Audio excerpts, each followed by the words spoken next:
Bonjour à tous, de retour William Afoyon-Goetz, consultant environnement. Donc, on revient aujourd'hui, nous sommes le 1er octobre 2017, sur la thématique des transports et de l'environnement.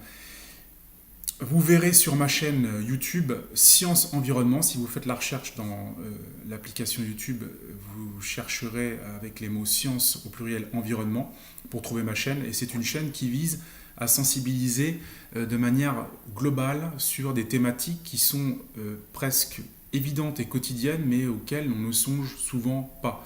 Donc le fil de vidéos que j'ai commencé à mettre en œuvre ces dernières semaines, alors je m'excuse par avance parce que je n'ai pas une grande productivité de vidéos dans la mesure où je suis quand même souvent sur le terrain. Il faut savoir que mon métier de base, c'est l'immobilier rural.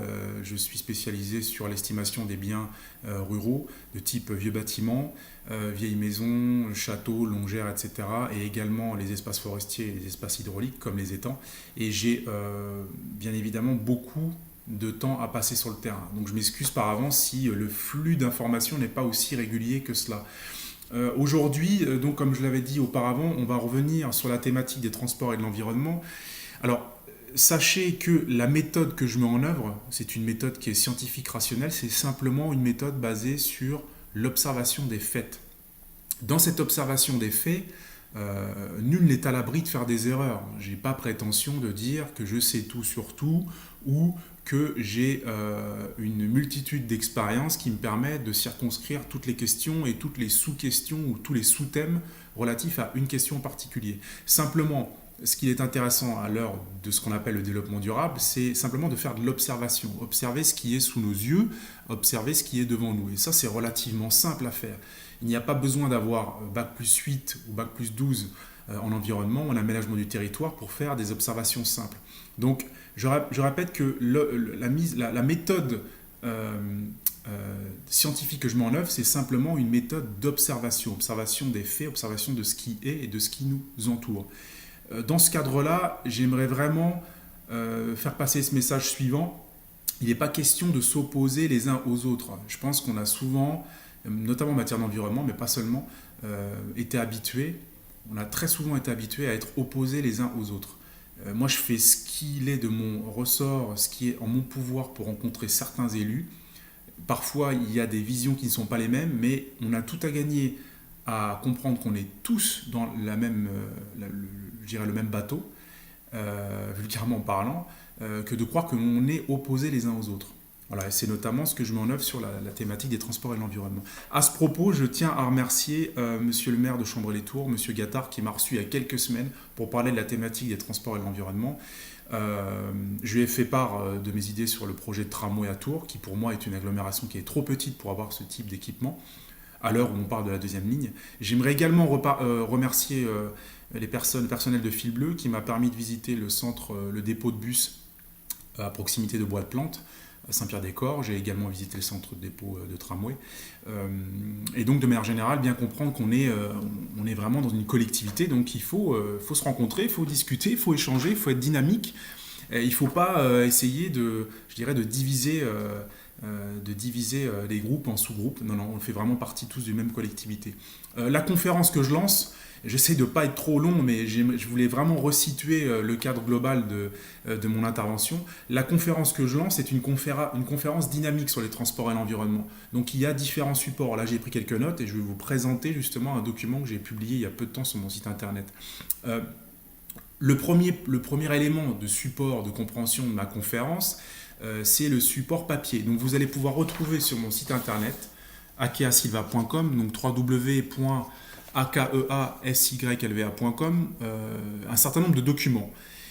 Je publie ces documents au fur et à mesure. Je préfère prendre le temps de faire de bons documents qui soient affinés plutôt que de me dépêcher de mettre du contenu parce que j'estime que la qualité doit être prioritaire sur la quantité. La qualité, c'est vraiment mon cheval de bataille. Donc sur ce site internet akeasilva.com, en allant dans lettres d'information, vous verrez notamment un des derniers documents dont on va parler aujourd'hui. Je vais faire en sorte que le format de la vidéo ne dépasse pas 20 minutes.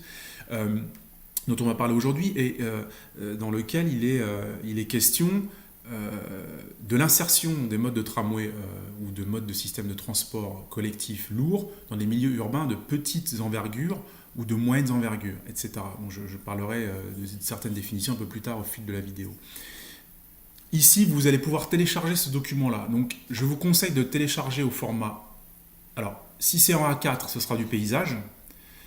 Et si c'est du A3, ce qui est encore mieux, ce sera également du paysage, parce que cela vous permettra de voir beaucoup mieux le contenu. Ici, on prend l'exemple de la commune de Tours, située en Indre-et-Loire, avec un certain nombre d'observations simples sur la ligne de tramway existante, qui pour moi est très mal insérée, mais je ne suis pas le seul à le dire, et puis un certain nombre d'observations et de propositions pour la suite du développement de la politique de transport en matière d'environnement et de développement durable. Donc c'est un des premiers éléments auxquels vous pouvez avoir accès, c'est-à-dire du contenu papier. L'autre possibilité, bien sûr, c'est d'avoir accès à ces vidéos-là sur YouTube. Et il faut savoir, donc sur ma chaîne Sciences Environnement, il faut savoir que le contenu est inséré, encarté dans mon site internet akiasilva.com. Quand vous allez dans l'onglet vidéos, voilà une application qui permet d'insérer les vidéos issues d'autres plateformes. Sur ces vidéos-là, ce serait vraiment intéressant d'avoir des commentaires intelligents, interactifs, et pas simplement mettre des pouces en haut, des pouces en bas. Je pense qu'on a vraiment dépassé ce stade-là. En tout cas, à tout le moins, je l'espère. Si vous avez des remarques constructives, parce que moi je suis quelqu'un qui propose, je suis un technicien de terrain, donc je suis quelqu'un qui propose, n'hésitez pas à faire passer soit des messages privés ou des commentaires intelligents sur les réseaux sociaux ou sur YouTube, mais de grâce argumentée, c'est-à-dire que voilà, on est entre gens civilisés, on argumente. Et puis, le troisième support de cette conférence au long cours sur les transports et l'environnement, eh bien, ce sera un certain nombre de conférences physiques, donc dans des salles, et je vous donnerai prochainement les lieux de mes conférences. Ce ne sera pas des conférences avec 50 000 personnes, bien sûr, mais ça permettra de créer une solidarité de terrain et puis simplement de se voir, discuter tout simplement, de manière à échanger concrètement sur la réalité. Parce qu'Internet c'est bien, mais sur ces sujets-là qui sont vraiment du quotidien, il faut se voir, il faut se serrer la main, il faut échanger, etc. C'est beaucoup mieux que de cliquer sur des liens sur Internet. Donc ici aujourd'hui, on est déjà à 7 minutes. La deuxième vidéo a pour sujet les petites agglomérations et les transports en commun, en particulier la thématique des tramways. Je dis tout de suite ce que j'entends par... les petites agglomérations et moyennes agglomérations, ce sont pour moi des agglomérations comme Tours, Châteauroux, Blois, Bourges, Orléans, Angers, toutes les communes qui historiquement ne sont pas des métropoles régionales. Les métropoles régionales naturelles, entre guillemets, sont les suivantes, vous les connaissez toutes, c'est Nantes, c'est Lyon, c'est Bordeaux, Lyon où j'ai habité notamment en Villeurbanne en banlieue, Strasbourg, Lille-Roubaix-Tourcoing, Marseille, à la limite Toulouse. On pourrait peut-être éventuellement rajouter Rennes, mais ça s'arrêtera là. Les autres agglomérations en France sont globalement des réseaux d'agglomérations dont les communes centres sont des communes de petite surface. Comme c'est le cas à Tours, effectivement, il n'y a pas de honte. Il faut aussi mettre en avant la ruralité, il faut aussi mettre en avant le côté environnement, le côté non bâti. C'est très important pour l'identité d'une commune. Et ce sont des communes qui sont rapidement traversables à pied, en vélo, en skateboard, ce que vous voulez. Et on passe, comme je prends je cite souvent cet exemple-là pour le cas de Tours, on passe d'une zone bâtie à en quelques centaines de mètres dans une zone rurale. Et donc, il est important aussi de prendre ça dans l'analyse géographique des transports et de l'environnement, sinon on va vers des projets qui ne sont pas adaptés. Donc, ici, sur ce fil de vidéo, il y a la première vidéo donc que je vous conseille de revoir si vous n'avez pas un peu compris l'état d'esprit dans lequel je suis sur cette observation, cette analyse technique. La deuxième vidéo qui est actuellement présente, et puis j'avais fait une troisième vidéo qui est sur un autre sujet relatif au risque sismique, l'introduction au risque sismique à la volcanologie, puisque moi j'ai vraiment une casquette d'environnementaliste large. Et il y aura par la suite d'autres vidéos, notamment sur le sujet du comptage du nombre de personnes qui empruntent les transports en commun. Ce sont des thématiques qui ne sont pas du tout abordées. Et bientôt par la suite, une vidéo spécialement dédiée aux analyses de cycle de vie des systèmes de transport. Et ça, c'est très important parce qu'à l'heure où on nous présente systématiquement le tramway comme une solution à toutes les agglomérations, toutes les petites agglomérations de France et de Navarre aujourd'hui veulent leur tramway, Dijon, Besançon, que sais-je encore, eh bien, on va simplement démontrer qu'on peut faire mieux moins coûteux, moins impactant sur l'aménagement du territoire, simplement en améliorant le réseau existant. C'est vraiment quelque chose de très simple à comprendre. Donc ici, ce que je veux faire aujourd'hui, c'est rappeler un certain nombre de points que j'ai présentés dans cette fiche, qui est donc téléchargeable sur le site akeasilva.com, mon site professionnel, donc là en l'occurrence sur la partie sensibilisation et formation à l'environnement, puisque je rappelle que c'est mon cœur de métier. Alors, qu'est-ce qu'on peut y trouver dans cette fiche ? Alors, je ne vais pas passer tout en revue. Je rappelle simplement que le contenu des vidéos sur ma chaîne Science Environnement sur YouTube, c'est plutôt entre 10 et 20 minutes. Donc, je vais essayer de synthétiser l'information. Mais qu'est-ce qu'on peut y trouver ? Ici, je prends l'exemple de la commune de Tours. Donc, la commune de Tours, il faut savoir qu'historiquement, c'est une commune qui a un plan est-ouest. Alors, les urbanistes iront dans mon sens. La route dite nationale n'a pas toujours été présente. D'accord ? Donc, c'est un plan essentiellement est-ouest et circulaire, c'est-à-dire que les fameux boulevards Horteloup-Béranger sont dans une disposition plutôt circulaire par rapport à un centre qu'on pourrait prendre au niveau de la Loire, par exemple. Et les faubourgs, notamment de Saint-Symphorien, Saint-Radegonde, viendront par la suite s'ajouter à cela. Dès l'instant qu'on a inséré, on a créé cette voie nationale, cette rue nationale, donc cette route nationale 10, Paris-Bordeaux qui a traversé la ville, on a bouleversé le plan historique de la commune. Ça, c'est clair, net et précis. C'est ce qui fait que Tours a une morphologie urbaine, je le dis dans un certain nombre de courriers que j'adresse à des collègues, un peu rédhibitoire en matière d'expansion urbaine. On ne peut pas étendre la commune puisqu'elle est déjà circonscrite dans un environnement très fermé et de petite surface. Je prends un exemple concret. Quand vous êtes place Jean Jaurès et que vous allez jusqu'à l'échangeur de l'autoroute A10, vous n'avez même pas 1 kilomètre. D'ailleurs, vous devez avoir peut-être 900 mètres, 950 mètres. Je ne pense même pas qu'on atteigne 900 mètres. Donc, ce sont des surfaces ou des distances qui sont aisément praticables à pied, en vélo. On n'a pas de grosses distances. Donc, on est vraiment au cœur d'agglomérations, on pourrait prendre le cas d'Orléans également, qui sont de petites dimensions.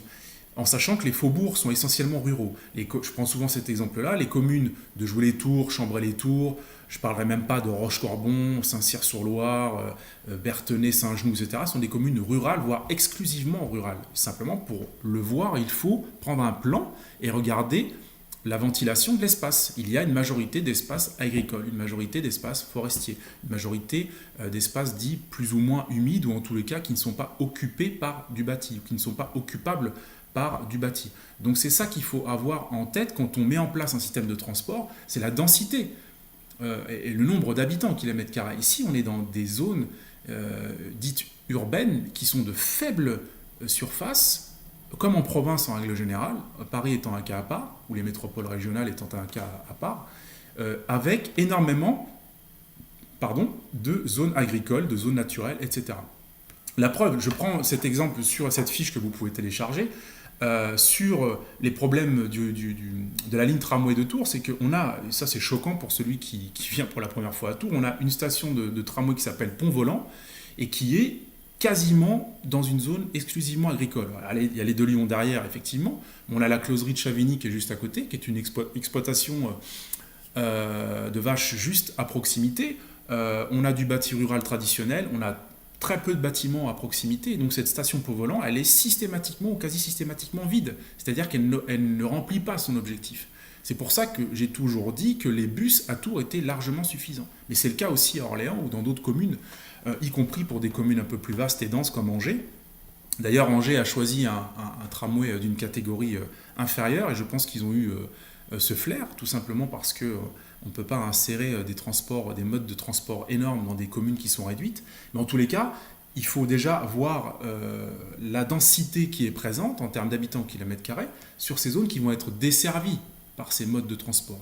La question ne se pose pas à Paris ou à l'agglomération parisienne et se pose avec beaucoup moins d'acuité à Lyon, où j'ai habité un certain temps, où effectivement les densités sont beaucoup plus fortes et les espaces bâtis beaucoup plus vastes, et peuvent à la limite justifier l'insertion d'un mode de tramway fer. Donc ici, qu'est-ce qu'on va voir ? On va voir effectivement qu'il y a des problèmes en termes de nombre d'habitants au kilomètre carré, des densités faibles pour ces petites agglomérations.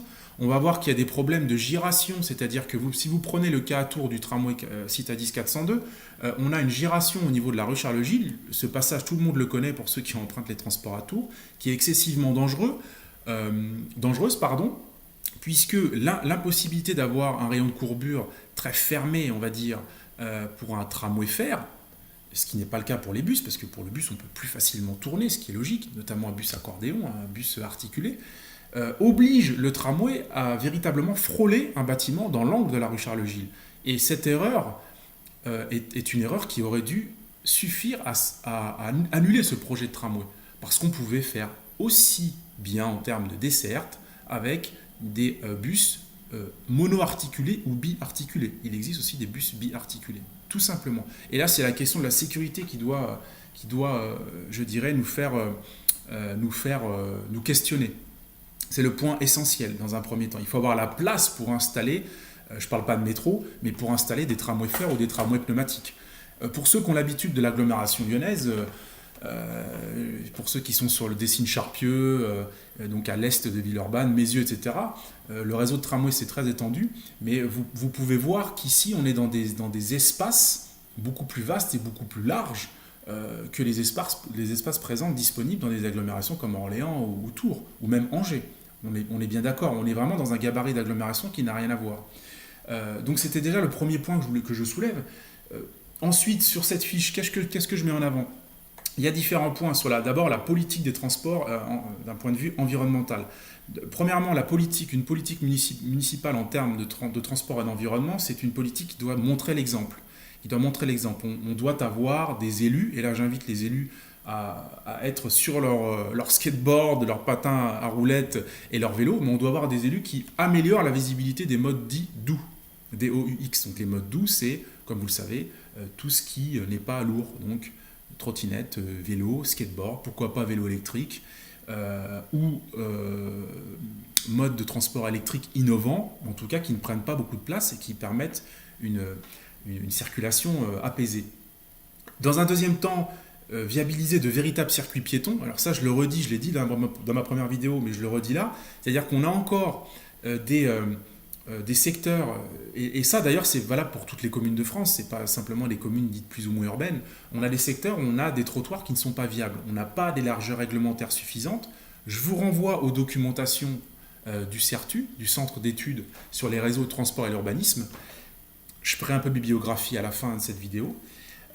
Ou également pour l'insertion des modes de transport lourd, alors un acronyme un peu barbare, mais aux éléments bibliographiques accessibles sur le site du STRMTG. Qu'est-ce que c'est que le STRMTG ? C'est le service technique des remontées mécaniques et des transports guidés. C'est ce service gouvernemental qui valide l'insertion par le biais de mise en place de normes de tramways notamment, ou de funiculaires ou de métro dans les agglomérations. Il y a des informations très intéressantes dans les données accessibles sur le site du STRMTG, et vous devriez réellement y faire un tour, parce qu'on se rend compte que si on va vraiment au fond des normes accessibles, eh bien des systèmes de tramway comme ceux qu'on a à Tours n'auraient pas dû être validables. Mais le problème, c'est qu'effectivement, on a vraiment, et je pense que c'est le fait de beaucoup de petites agglomérations en France, on a vraiment fait croire aux citoyens depuis maintenant une bonne dizaine d'années que le tramway c'était ce qui allait révolutionner le développement dans les petites agglomérations. Je le répète, historiquement, le tramway, fer et le métro ont vocation à desservir les grosses agglomérations, mais pas les agglomérations de moins de 300 000 habitants. Ça, c'est clair, net et précis. D'autant plus quand l'urbanisme n'y s'y prête pas. Je crois qu'on va dépasser les 20 minutes, mais c'est pas grave. Donc, politique municipale, viabiliser de véritables circuits piétons.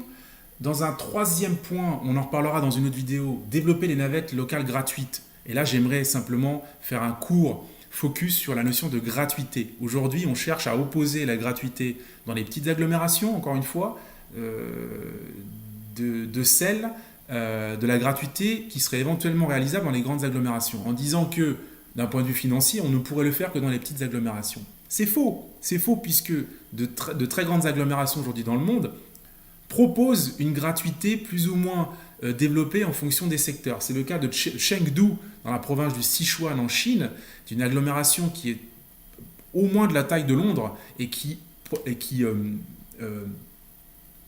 propose à ses usagers des accès gratuits en fonction de tranches horaires.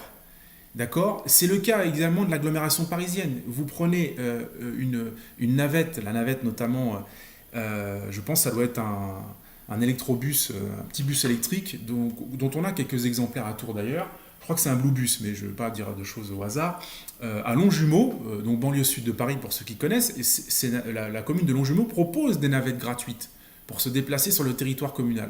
Donc on voit que ce n'est pas nécessairement en lien avec la petite taille de l'agglomération dans laquelle la commune qui propose ces services gratuits est insérée. Ça n'a strictement rien à voir. Ça a à voir avec une question de politique et de volonté.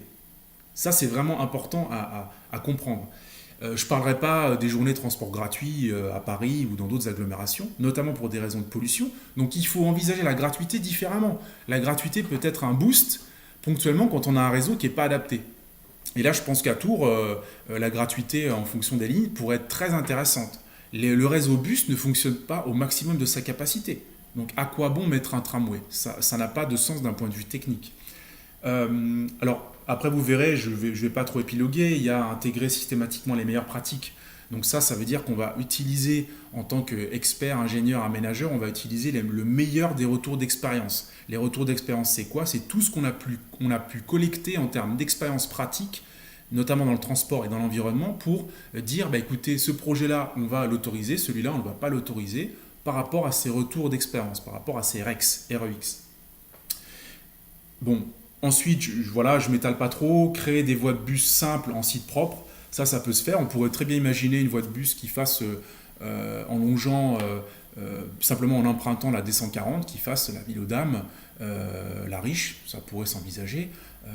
Et ce serait beaucoup plus dynamique, beaucoup plus facile à réaliser que d'imaginer 1, 2, 3, 4 lignes de tramway. Ça ne se valide pas sur notamment le plan des densités d'habitants au kilomètre carré. Et sur le plan du nombre de transports, de personnes transportées par heure et par sens, j'y reviendrai. Après, voilà, il y a une réflexion sur le bus de l'avenir, il y a toute une série de réflexions au niveau européen sur le bus de l'avenir, des bus à biberonnage, je ne vais pas rentrer dans le détail, on en reparlera. Et puis, appréciation et constat scientifique, eh bien là, je ferai simple, on y reviendra également. On dit souvent qu'il y a plus de monde transporté dans un tramway. Alors, en valeur brute, en fonction des rames, oui, ça peut être le cas, mais si votre tramway est vide ou s'il est emprunté à 10, 20, 30 ou 40% de sa capacité, vous ne remplirez pas plus les bus que les tramways fer ou pneus que les bus. Donc c'est un petit peu beuté en touche que de dire que le tramway transporte plus de monde. Encore faut-il que votre réseau soit orienté vers cette dynamique-là. J'ai des chiffres très intéressants à ce sujet-là. Sur Tours, les chiffres sont surévalués, ça c'est sûr. Nous, on a fait avec des amis quelques comptages. Je pense qu'on est plus dans une fourchette en fonction des périodes, je dis bien, je pense qu'on est plus dans des fourchettes de 9 000 à maximum 30 000 personnes transportées par jour. Donc par jour, en l'occurrence, dans les deux sens. Voilà, parce qu'il faut faire le distinguo, je l'expliquerai plus tard, un sens, on va dire le sens entre guillemets montant et sens descendant. En tout cas, il y a deux sens à l'aller-retour. Et on observe parfois des différences de nombre de personnes transportées en fonction des sens. Mais là, je vais citer les chiffres officiels transmis par Keolis, l'exploitant du réseau de transport d'Angers. On a entre 19 000 et 33 000 personnes transportées par jour dans les deux sens, sur l'agglomération angevine. On est bien d'accord. Donc sur des agglomérations comme Tours ou Orléans, il serait curieux d'avoir des nombres beaucoup plus importants. D'ailleurs, un technicien fil bleu que je salue au passage nous a dit, donc en visitant le centre tramway de Tours-Nord, qu'on était à peu près à 30 000 personnes dans les deux sens par jour. Voilà. Et pour moi, je n'ai pas posé la question, mais je pense qu'il s'agit d'un pic maximal. Il ne s'agit certainement pas d'une moyenne. Voilà, mais je reviendrai sur la question des comptages. Alors, il faut comparer ce nombre de personnes transportées à des réseaux utilisant des bus dans des villes multimillionnaires, ce qu'on appelle les BRT, les bus rapides transit, c'est des bus en voie réservée, qui transportent beaucoup plus de monde que certains réseaux tramway en France. Donc de dire qu'on transporte plus de personnes dans les réseaux tramway que bus, c'est scientifiquement faux, parce que ça ne se vérifie pas toujours en fonction du réseau. Voilà, donc il faut élargir son champ d'investigation. Deuxième temps, le tramway est un outil de développement durable. J'y reviendrai. On va faire une vidéo sur l'aspect lié aux analyses des cycles de vie. C'est très important. Je vais vraiment détailler ce qu'est une analyse de cycle de vie, notamment pour les transports lourds. Et ensuite, on a toute une série de questions dont vous verrez le tramway plus accessible, pas nécessairement. Il existe maintenant de multiples constructeurs qui proposent des bus accessibles aux handicapés. Donc ça, c'est pas non plus un argument qui se défend systématiquement. Et ensuite, on verra, il y a des questions liées à la sécurité et l'urbanisme. Donc voilà, je ne vais pas m'étaler beaucoup plus parce que j'ai largement dépassé mon quota de minutes. On est à 25 minutes et 24 secondes. En tous les cas, n'hésitez pas à me recontacter sur mon site professionnel akeasilva.com. Je remercie les élus qui m'ont déjà reçu. Je remercie mes amis lyonnais, Castelroussin, la commune de Châteauroux qui depuis plusieurs années a mis en place un réseau de transport de bus gratuit. Il y a d'autres communes en France qui le font. Et je répète, là, il faudrait vraiment ne plus opposer les petites agglomérations moyennes ou aux grandes. On est en France dans un réseau urbain qui est de toute façon constitué de petites agglomérations, que ce soit Dijon, Besançon, Aix-en-Provence, etc. Voilà, on n'est pas dans des métropoles régionales qui sont naturellement, comme je l'ai dit, plutôt Nantes, Bordeaux, Strasbourg, Marseille, etc. Donc n'hésitez pas à me contacter sur ces questions-là. Faites des commentaires instructifs. Ça, c'est très important. Et participer à la vie de la cité, ça, c'est encore plus important. Il ne faut pas simplement cliquer sur des vidéos ou cliquer sur des liens dans les réseaux sociaux. Il faut vraiment proposer aux élus des choses. Faites des synthèses, des courriers, demandez des rendez-vous sur place. Faites des petites vidéos éventuellement si vous avez des choses intéressantes à dire, même si ce n'est pas forcément super technique. Je le répète, les questions les plus simples sont les meilleures. On est à 26 minutes et 44 secondes. Ça va loin, mais je pense avoir fait à peu près le tour de la question en matière de synthèse de ce document, premier document relatif aux conférences libres, transport, environnement. Donc je vous communiquerai bientôt des dates de réunion. Bon, c'est vrai que je suis beaucoup sur le terrain, en ce moment je cavale pas mal, beaucoup, donc c'est pas toujours évident. Et puis prochainement, bien sûr, nous ferons de la bibliographie. Donc la bibliographie, c'est quoi? C'est aussi savoir où est-ce qu'on prend ses sources d'informations. Moi, je suis plutôt quelqu'un qui va voir les gens sur le terrain, qui passe des coups de fil, ou qui se documente à partir de données techniques. Voilà, je vous le dis clairement, je ne suis pas en matière technique environnementale, je me documente très rarement sur les médias ou les journaux locaux parce que souvent il y a vraiment un décalage entre, excusez-moi, entre la théorie et la pratique. Souvent les médias locaux relaient des projets qui sont plus d'ordre politique que des projets pragmatiques pour les citoyens. Et donc c'est important de comprendre que à l'heure du développement durable, on ne peut plus se mettre la tête au fond du sable, on doit réellement affronter la réalité telle qu'elle est. Donc voilà, bien écoutez, je pense que j'en ai fini. Si jamais j'ai oublié des choses, de toute façon, je vais revenir prochainement avec une vidéo qui, je pense, sera plutôt consacrée, alors, soit aux ACV, aux analyses de cycle de vie, donc à l'empreinte environnementale des transports lourds notamment, soit peut-être au comptage des voyageurs par jour et par sens, parce que j'ai l'impression qu'il y a une grande confusion sur ces données-là. Oui, je pense que ça va être ça. Hein. Bon, je ne m'étale pas plus. Je vous souhaite un bon dimanche, un peu grisâtre en Touraine. Je ne sais pas ce qu'il en est chez mes amis de Villeurbanne et de Clermont-Ferrand.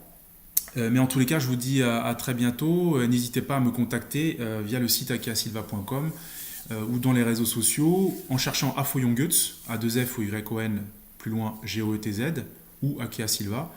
Je suis présent sur Facebook, Twitter, et je vous dis à très bientôt. Merci beaucoup.